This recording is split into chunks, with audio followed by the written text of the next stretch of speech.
Hi guys, how are you today? Welcome back to another video. In today's video, we're going to do some more pages in my 365 Days of Art book. So let's go ahead and let's get started.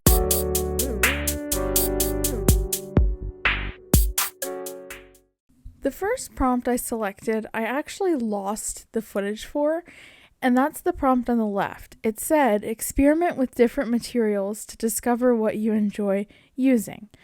Today, use a chubby pencil crayon to create different marks. As they are so thick and waxy, they are more difficult to control than regular colored pencils. I really like this prompt, mainly because it got me using a material I don't typically use, which is crayons. So I decided, instead of making marks, I was going to practice my blending. And you can see I blended some colors out, as well as tried to blend some colors together and practice my blending there. It was difficult to do. Like I said, I don't use crayons too frequently, especially not to blend, but it was good practice. So then on the prompt on the right, it said, practice drawing features on the faces here. Draw the eyes about halfway down the face. And you could see they gave me guidelines there. So I thought about this. I'm terrible at drawing faces, and I guess when I did this, I wasn't necessarily feeling like drawing realistic faces. So I went in and I picked some emojis and I drew the emoji faces. I tried to make them cutesy and true to their emojis, and I tried to make them above all different. I didn't want to pick, 6 of the same emojis. So I tried to give them all variation and make them all look different. After I had drawn everything in, I traced over it with my micron fine liner, as is tradition. Then I came in with some colored pencils and colored in the hair and various accessories. What is your favorite emoji to use? Mine, personally, I love using the side eyes emoji or the eyeballs emoji. It's so funny. I like using emojis out of appropriate situations, like when someone responds with something funny using a skull and crossbones emoji to signify, haha, I'm dead.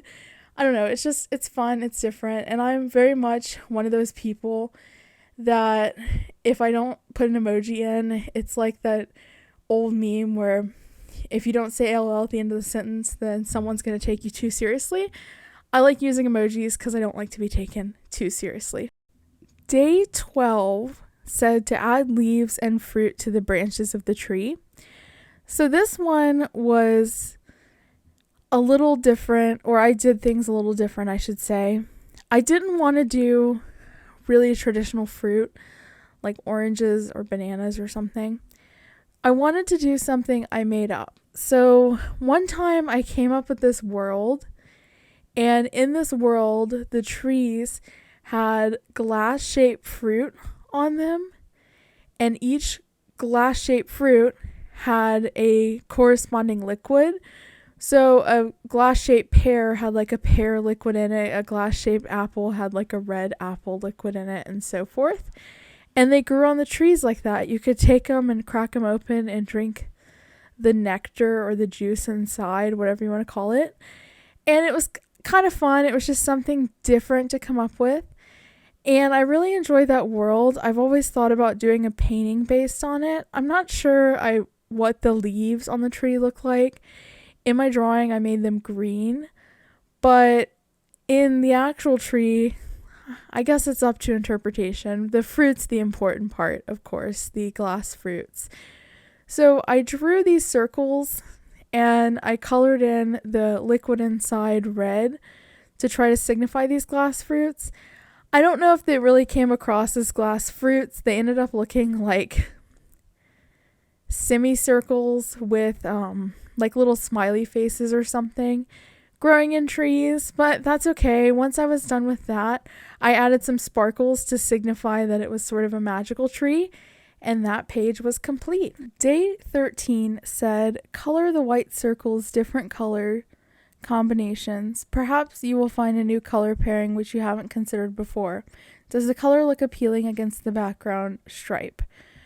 I wasn't really necessarily feeling the color variation of this prompt, so I just went through and I wanted to do something with the circles, some sort of drawing, So these, I must have been kind of hungry or something at this point.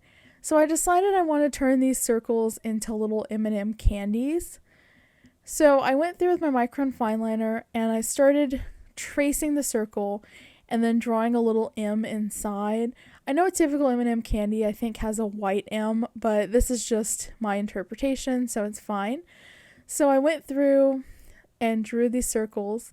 Then I came in with my alcohol markers and I started coloring them in M&M colors. I didn't want to do anything crazy that wasn't an M&M color because I still wanted them to read as M&Ms. But I think I did end up doing kind of an orangey color. And I'm not sure, are there orange M&Ms? Comment down below. I'm actually not sure. I thought there were, but maybe I'm mistaken. So I did all the colors of the rainbow, and including brown because there is a brown M&M. But now I'm not sure if there's an orange one. This is crazy to me. But anyway, so I'm just coloring everything in with my alcohol markers. Some of the circles got a little off from the original circle, but it's fine. Still looks good.